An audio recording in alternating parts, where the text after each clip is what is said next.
안녕하세요. 법 알려주는 남자 서초동 이병찬 법무사입니다.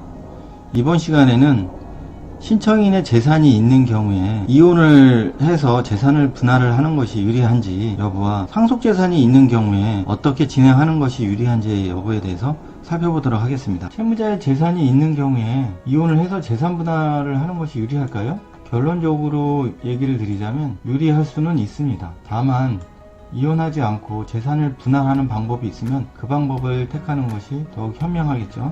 채무자의 재산은 모두 회생재단에 포함이 되기 때문에 이혼을 해서 적법하게 재산 분할을 하시는 경우에는 회생재단에 포함되지 않기 때문입니다. 다만 그 상당한 정도를 벗어난 재산 분할은 사회행위로서 취소가 될 수가 있습니다. 다만 본인의 생계비를 제외한 가용소득을 변제에 투입하여 계산하는 현재 가치가 청산가치보다 크다면 굳이 이러한 이혼해서 재산 분할을 하는 절차를 굳이 거칠 필요는 없습니다.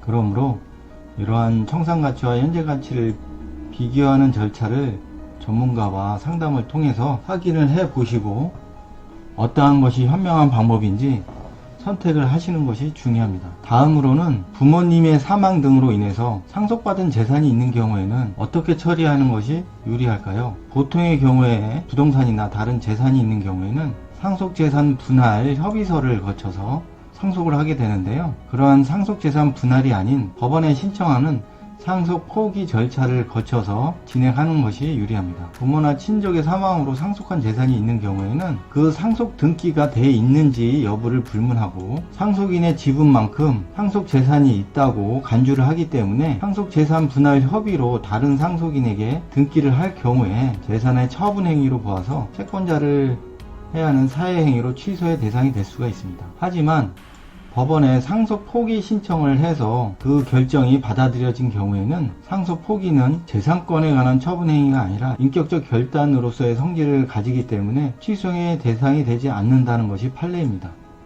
그러므로 상속 재산 분할을 하기보다는 법원에 상속 포기 절차를 거치시는 것이 유리합니다.